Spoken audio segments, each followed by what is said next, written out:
مجھے اجازت ہے کہ میں مولا علی کا ایک خط سناؤں آپ کو.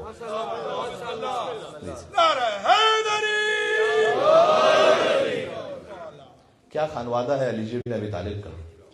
علی فخر کرتے ہیں لی الفخر بفاطمہ و ابیہا، کہ میرے لیے فخر کا مقام ہے کہ میں بطول کا شوہر ہوں. سبحان اللہ. علی جیسا قطب عالم امکان جی فخر کرے کہ میں فاطمہ کا شوہر ہوں.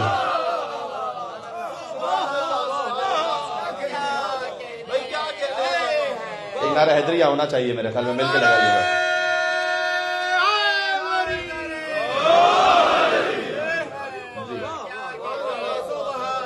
علی فخر کرے کہ میں حسن اور حسین کا باپ ہوں. علی جس پر ساری سعادتیں، سارے فخر، سارے کمال جس پر ختم ہوتے ہیں، شروع وہیں سے ہوتے ہیں، ختم وہیں پر ہوتے ہیں. بنص سے حدیث. ایک تو یہ کہ لی الفخر یہ بھی فرمائے، ایک مرتبہ فرمایا نا زوج البتول، جنگ میں جا کے کہیں مجمع میں. علی کے 2 رجز ہیں تاریخ میں، ایک یہ کہ میں ابو طالب کا بیٹا ہوں اور ایک یہ کہ فاطمہ کا شوہر ہوں.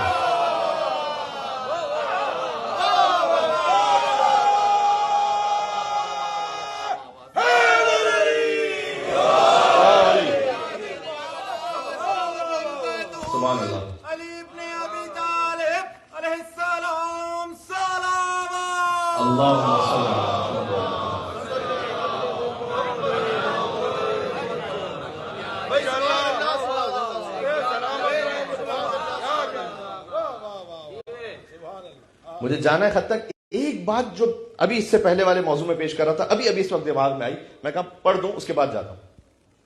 ایکسپیکٹیشنز اس حد میں رکھیں کہ جو ایک عام متعارف انسانی حد ہے زندگی گزارنے کے لیے. ایک 50 سال کے صاحب تھے، شادی نہیں ہوئی تھی. ان سے پوچھا کہ کیوں شادی نہیں کی؟ کہ اس لیے کہ جو ایکسپیکٹیشن تھی وہ اس طرح سے تھی کہ مثلا فرض کیجئے کہ کیسی خاتون ہو، فلاں فیملی سے ہوں، اتنی ایجوکیٹڈ ہوں، مثلا اتنا کما بھی لیتی ہوں، اتنی امیر بھی ہوں، اس طرح سے خوبصورتی کے بھی معیار رکھے ہوئے تھے. کہ یہ تھا تو نہیں ہوئی شادی. تو کہا کیوں خاتون نہیں ملی ایسی؟ کہ نہیں ملی تھی. تو پھر شادی کیوں نہیں کی؟ کہا ان کی ایکسپیکٹیشن بھی وہی تھی.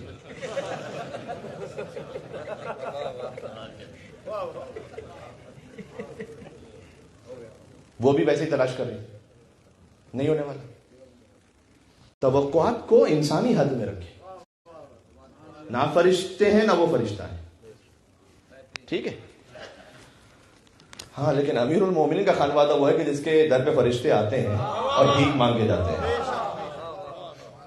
مولا علی نے خط لکھا، نہج البلاغہ کا خط نمبر 28 ہے. میں اس لیے آپ کو کہہ رہا ہوں، اگر میرے پاس وقت ہوتا تو میں پورا خط پڑھتا، اس لیے کہ سید رضی نے کہا کہ یہ علی بن ابی طالب کا بہترین خط ہے. علی کا خط ہی بہترین ہے. لیکن بہرحال جب انہوں نے اپنے طور پر فصاحت و بلاغت کے اعتبار سے اور کانٹینٹ کے اعتبار سے انہیں فیل ہوا کہ یہ جو میں پڑھ رہا ہوں یہ آخر ہے بس. معاویہ نے لکھا تھا کہ تم اور ہم جا کر فور فادر سے تو مل جاتے ہیں، آپ کو پتا ہے.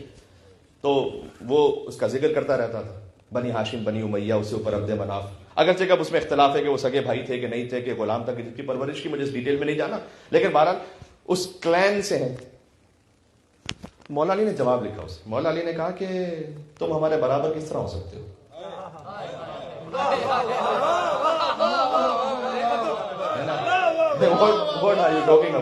کیا کہہ رہے ہو؟ تم ہمارے برابر کیسے ہو سکتے ہو؟ مولا نے کہا من النبی و منکم المکذب. نبی ہمارے خاندان میں سے، جھٹلانے والے تمہارے خاندان میں سے.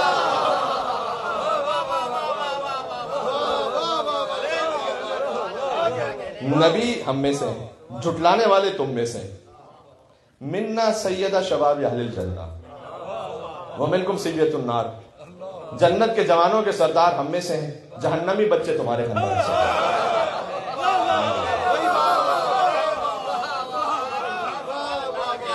میں قربان ہو جاؤں علی بن ابی طالب علیہ السلام کے اس کلام کے کہ منا خیر نساء العالمین ومنکم حمالۃ الحطب.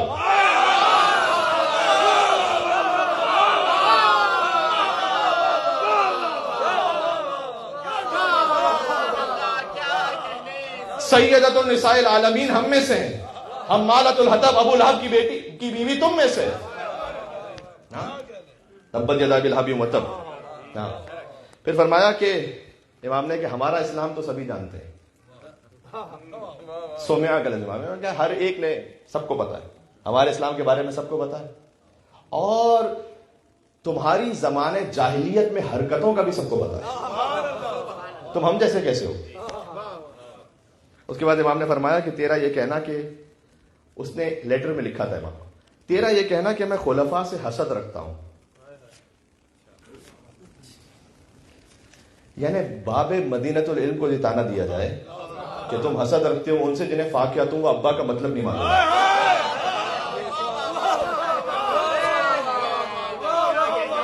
اب جو یہ واقعہ جانتے ہو جانتے ہیں. سورہ عبسہ کی آیت ہے یہ، جو میں نے سورہ عبسہ کی آیت پڑھی آپ کے سامنے. ہاں، بڑے محترم صاحب ان کے بعد جو مسلمانوں کے یہاں پر ہیں، اور ایک اور مقتدر ہستی، دونوں کا واقعہ ممبر پہ موجود ہے کہ فاقہتوں و ابا، فاقہتوں و ابا کا یہ فاقہہ کا مطلب تو ہے فروٹس، وہ ابا نہیں معلوم. جو علی کے دشمن ہیں نہ انہیں عربی والا ابا معلوم ہے نہ اردو والا ابا معلوم ہے.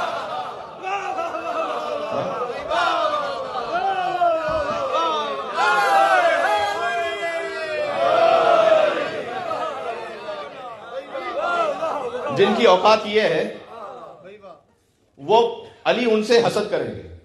بھائی ہے کہ آپ کے پاس کہ علی آپ سے حسد کریں گے؟ تو خیر مولا علی علیہ السلام نے پھر سمجھایا تھا کہ فاقیہ ابا کا مطلب کیا ہے.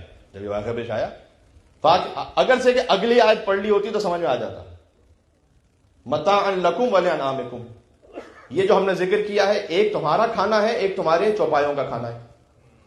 فاقیہ کا مطلب ہے فروٹ، ابا و فاقیہتم و ابا اس کا مطلب ہے چارہ، گھاس. اس لیے ایک تمہارا کھانا ہے، ایک تمہارے انعام کا یعنی چوپایوں کا کھانا ہے. تفصیل میں کیا جاؤں میں، بس امام نے کہا کہ اگر تو یہ کہہ رہا ہے کہ میں ان سے حسد کرتا ہوں تو پھر فرض، ابھی فرض کی بات کی، امام نے خود کہا کہ بالفرض اگر میں اس طرح سے تھا بھی، نعوذ باللہ من ذالک، میں خود کی کہہ رہا ہوں لیکن علی نے چونکہ ایک مثال دی، تو امام نے کہا اس ظلم کا تجھ سے کوئی تعلق ہی نہیں. تجھ سے کیا تعلق ہے اس بات کا؟ بھائی مطلب ہوا یوں، اگر معاملہ ان سے ہے تو تمہارے سے کیا تعلق؟ یہ امام نے کیوں کہا ہے؟ بات سے بات نکل رہی لیکن ایک بہت امپورٹنٹ بات آ گئی، ذرا غور سنیے. ایک جگہ نہج البلاغہ کی ایک تحلیل دیکھ رہا تھا میں، اس میں ایک بات تھی، مولا علی علیہ السلام کے جتنے لیٹرز ہیں نا، آپ ان سارے لیٹرز میں دیکھ لیجئے جو حاکم شام کو اسپیشلی لکھے، ان لیٹرز میں کبھی بھی لکھ کر علی نے اسے نہیں دیا کہ میں خلفاء کے بارے میں کیا رائے رکھتا ہوں، ورنہ عثمان کے کرتے کی طرح ایک اور خط بن جاتا. لکھ کے نہیں دیا کرتا، تقریر میں کہا. بہت امپورٹنٹ ہے، دشمن کو لوز بال نہ دیں.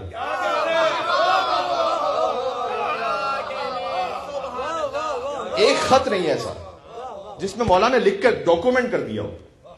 اس زمانے میں تقریر میں کہا، دعاؤں میں دعائے سنمی قریش میں بیان کیا، علی کے مخصوص چاہنے والوں نے لکھ لیا، آگے بڑھ گئی بات، ہدایت پہنچ گئی. اسے موقع نہیں دیا کہ وہ اس کو یوز کرے.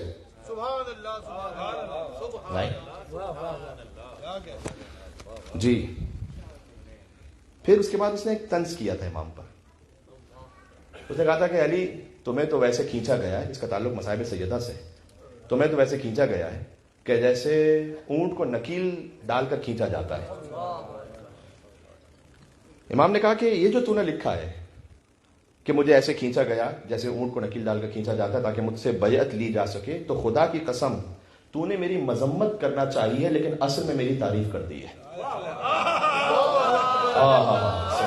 خدا کی قسم یہ جواب علی کے سوا کو دے نہیں سکتا.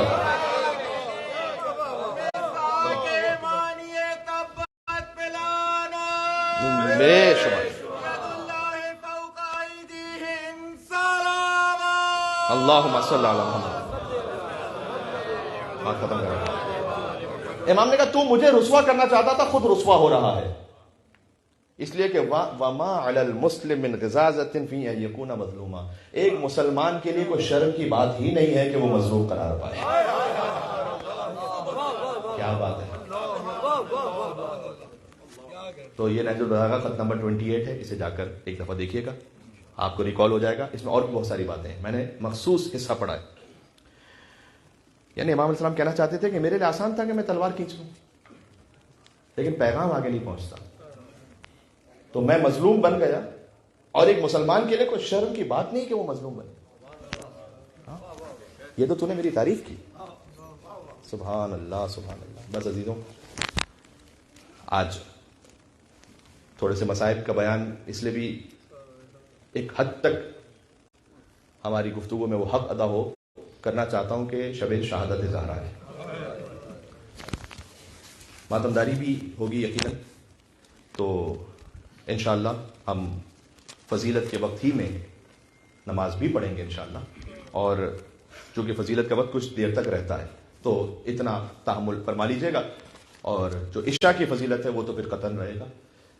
اور کبھی کبھی کوئی موقع ایسا آ جاتا ہے کہ اب جب شب شہادت ہے تو جو فضیلت کا وقت بھی آپ حاصل کر ہی لیں گے انشاءاللہ. تو حق یہ ہے کہ ایسے ماتم ہو کہ امام زمانہ علیہ السلام راضی ہوں. سبحان اللہ. میں چاہتا ہوں کہ آج دربار سے شروع کریں.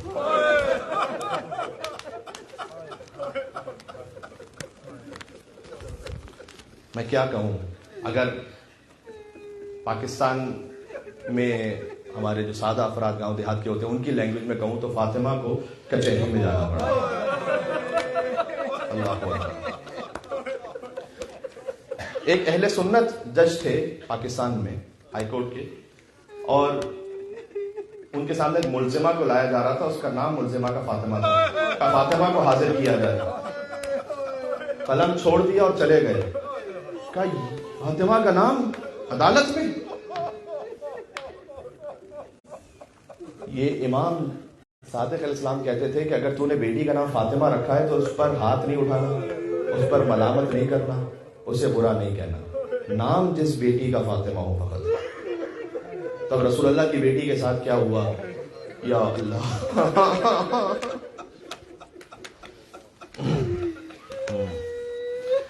جب اس بیوی پر سب سے بڑا ظلم یہ ہے کہ جب دربار میں گئی ہیں تو بیوی کھڑی ہے, باقی بیٹھے ہیں اور کہہ رہے ہیں کہ فاطمہ کوئی ثبوت ہے تمہاری بات کا, کوئی ثبوت ہے, یا اللہ. تو بیوی نے ایک تحریر پیش کی تھی. اس تحریر کو ایک شقی نے چھیننا چاہا. یا اللہ. میں نے اس کیا میں چاہتا ہوں کہ مسائل تھوڑے سے پڑھوں, اگر آپ ساتھ دیں. تھوڑا سا ہم وقت سے ایکسیڈ کریں گے, لیکن میں نے کہا کہ انشاءاللہ وقت سے ایکسیڈ کریں گے بھی نماز کے معاملے میں تو ہم نماز تو انجام پائے گی, تو اس پہ آپ فکر نہ کیجیے گا. کہ کوئی تحریر ہے, کوئی ثبوت ہے. سیدہ کے پاس ایک تحریر تو تھی لیکن دینا نہیں چاہتی تھی اس کے ہاتھ میں. آپ قرآن اسے دیتے ہیں نا جس کا ادب اور احترام اسے پتا ہو. اس لعین نے فضا میں ہاتھ بلند کیا فاطمہ کے سامنے. اب میں اسے آگے نہیں پڑھوں گا. تحریر لے کر فاطمہ کے سامنے اسے پارا پارا کرنا شروع کیا. ایک ذاکر تھے کہ جو پاکستان میں مسائل پڑھتے تھے اور وہ مثال دیتے ہوئے اپنے پاس سے ایک پرچہ نکالتے تھے اور اسے ٹکڑے ٹکڑے کر کے زمین میں پھینک دیتے تھے, اور اس کے بعد خود اٹھتے تھے اور آتے تھے اور پوچھتے تھے کہ کتنا وقت لگا. تو لوگ کہتے تھے کہ 10 سیکنڈ, 15 سیکنڈ, 20 سیکنڈ. تو انہوں نے کہا کہ یہ جو فاطمہ چنتی رہی نا تحریر, اس میں بوڑھی ہو گئی بس فاطمہ.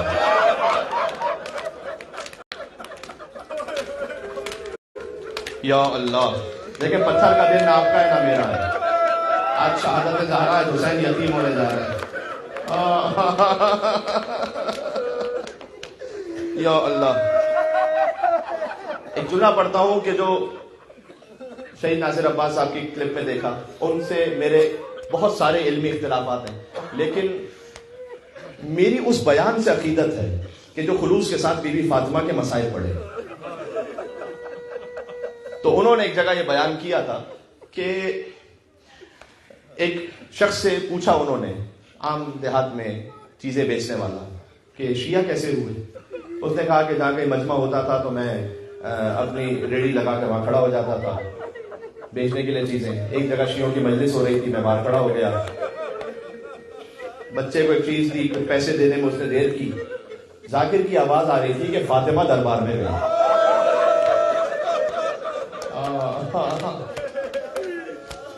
میں نے سنا فاطمہ دربار میں گئی اور خالی ہاتھ واپس آئی.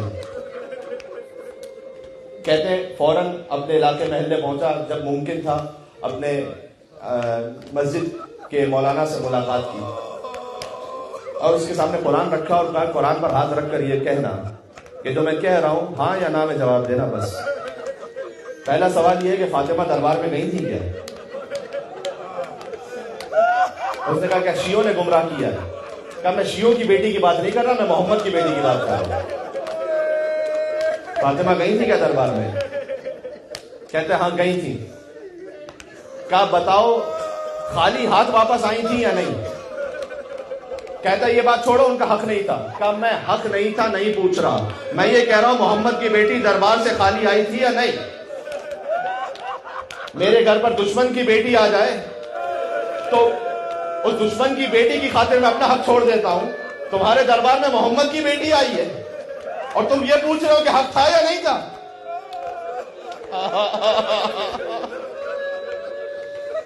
یا اللہ. عزیزوں بس سمجھ میں آگے نا زہرا کیوں گئی تھی. کہنا چاہیے 11 اماموں کی محنت ایک طرف اور زہرا کی یہ 4 گھنٹے کی محنت ایک طرف. یا اللہ.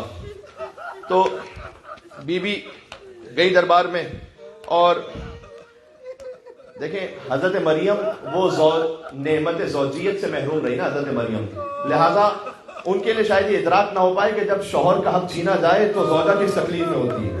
یہ فاطمہ زہرا جانتی ہیں کہ جب علی کا حق چھینا جائے. یا اللہ. دربار سے بوڑھی ہو کر واپس آئیں، چہرے پر زخم بھی تھا. ایک عالم کا واقعہ ہے کہ امام زمانہ سے پوچھا مولا کون سی خاک آپ کو عزیز ہے؟ کہ خاک شفا کے ساتھ وہ خاک کہ جو میری ماں فاطمہ کی چادر میں لگ گئی جب فاطمہ مدینہ کی گلیوں میں گرتی رہی. اب کو اس کے بڑھ کے کیا پڑھ سکتا ہے؟ اے سیدوں آپ کے یتیم ہونے کی شب ہے. بس سیدہ جانتی ہیں کہ علی کی تکلیف کیا ہے، لہذا علی کی گردن میں جب رسی باندھ کر لے گئے تو سلمان سے بار بار علی کہتے تھے کہ جاؤ جا کر زہرا کو کہو بالوں کو پریشان نہیں کرنا. شہزادی نے ہاتھ بلند کیے ہوئے تھے. سلمان کمال تضرع و زاری سے گئے، کہا کہ بی بی آپ کے شوہر کا حکم ہے، بد دعا نہیں کیجیے گا. کہ سلمان میں فاتح خیبر کو ظالم نے کیسے دیکھا؟ آپ کے شوہر کا حکم ہے. آپ کے امام سیدہ سلام اللہ علیہ جب گھر میں سے واپس آئی نا گھر تو اب بی بی کہتی تھی کہ اب میں کسی سے نہیں بولوں گی. دربار سے جب واپس آئی تھی نا حق نہیں دیا کہ اب میں کسی سے بات نہیں کروں گی، کوئی نہ آئے میرے گھر پر. بس بار بار یہ پوچھا کرتی تھی کہ مسجد میں اذان کیوں نہیں ہوتی. کبھی بھی وہ بلال چلے گئے آپ کے بابا کی وفات کے بعد. کہ بلال جہاں کہیں صحراؤں میں ملے ان سے کہنا کہ محمد کی بیٹی نے سلام بھجوایا ہے اور ایک خواہش ہے کہ بلال ایک مرتبہ پھر ویسے اذان دو. بس حکم بعزت الرسول آیا، بلال واپس آئے، آ کر سیدہ کی چوکھٹ پر سلام کیا کہ آپ کا حکم آئے بی بی اب میں اذان دوں گا. اور اب جو بلال نے اذان دینا شروع کی اللہ اکبر اللہ اکبر تو سیدہ کی نگاہیں ڈھونڈنے لگی کہ جب اذان کی آواز آتی تھی میرے بابا تجدید وضو فرماتے تھے، اب ماما سر پر رکھتے تھے، اپنی ابا دوش پر پہنتے تھے. یا اللہ. ازواج کے گھر سے آ رہے ہوتے تھے تو فاطمہ کے گھر پہ کھڑے ہوتے تھے، کہتے تھے السلام علیکم یا اہل بیت النبوہ اشہد ان لا الہ الا اللہ. فاطمہ تڑپ رہی تھی یہاں تک کہ بلال نے کہا اشہد ان محمد رسول اللہ. کنیز باہر آئی، بلال سے کہا کہ بلال آگے اذان کو نہ بڑھانا، اس لیے کہ فاطمہ بے ہوش ہو گئی ہے. میں ہاتھوں کو جوڑ کر کروں گا بی بی اذان میں باپ کا نام سنا نہیں برداشت ہوا. آپ کی پوتی سکینہ نے اپنے باپ کو لوگے نیزہ بدے.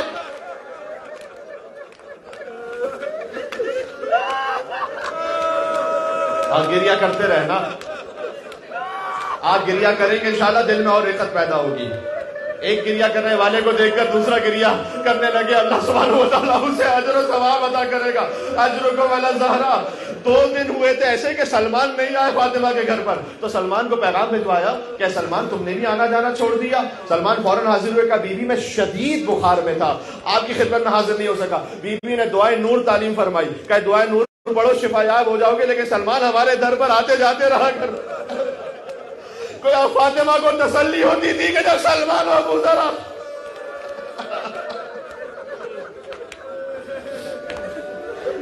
بس عزیزوں وہ دن آ گیا کہ جب گھر کا سارا کام کیا، خود گھر میں جھاڑو دی، بچوں کے لیے کھانا تیار کیا، تو مولا علی نے پوچھا کہ آج مزاج میں کچھ خیریت ہے؟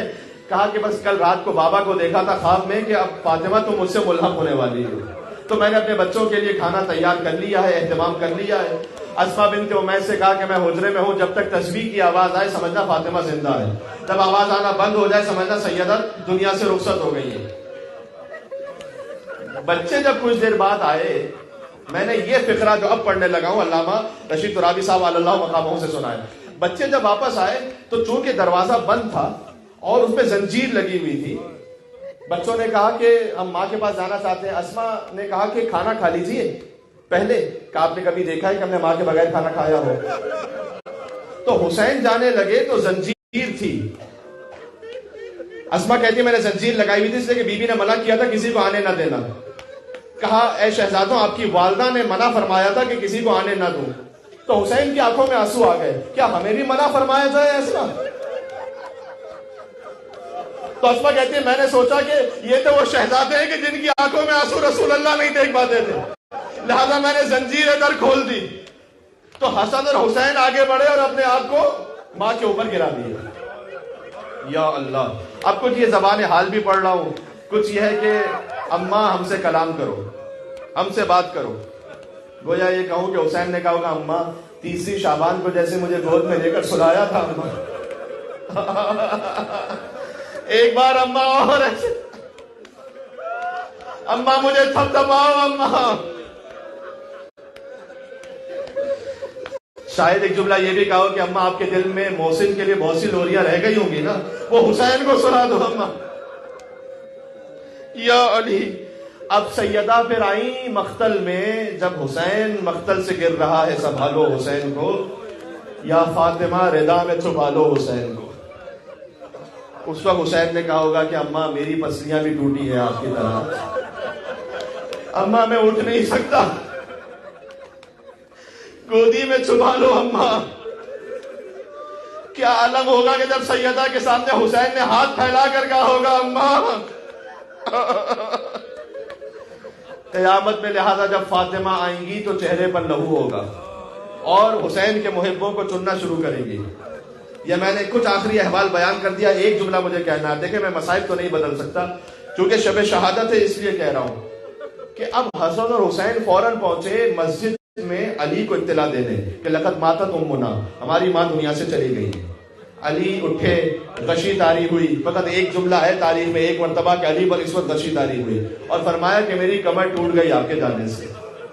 جو حسین نے عباس کے لیے کہا تھا نا، وہ علی نے کہا ہے زہرا آپ کے جانے سے علی ابن ابی طالب کی کمر ٹوٹ گئی ہے. ایک جملہ اور مجھے کہنے تھے. علی گرتے پڑتے جب فاطمہ کے پاس پہنچے تو فرمایا کہ میں ابو الحسن کہہ رہا ہوں کلام کیجیے، آواز نہ آئی. میں امیر المومنین، آواز نہ آئی. کہا میں غریب علی چاہتا ہوں آپ مجھ سے بات کریں. زہرا نے آنکھیں کھولی، کہا علی دنیا اللہ نے مجھے آپ کے سپرد کیا تاکہ دنیا اور آخرت میں آپ کی زوجہ بن کر رہوں.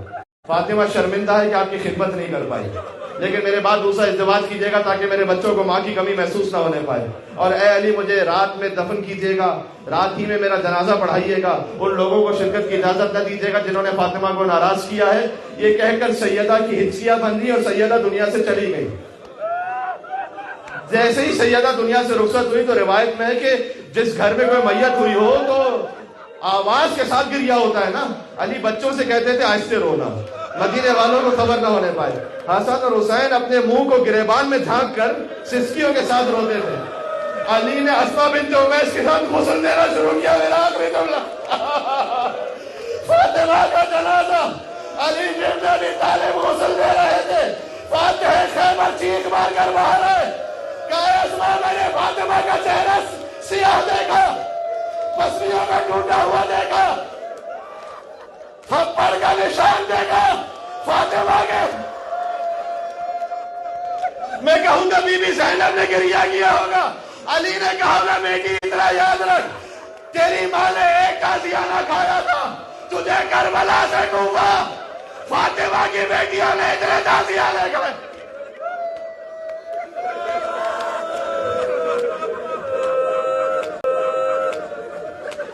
یا زہرا ماتم زہرا.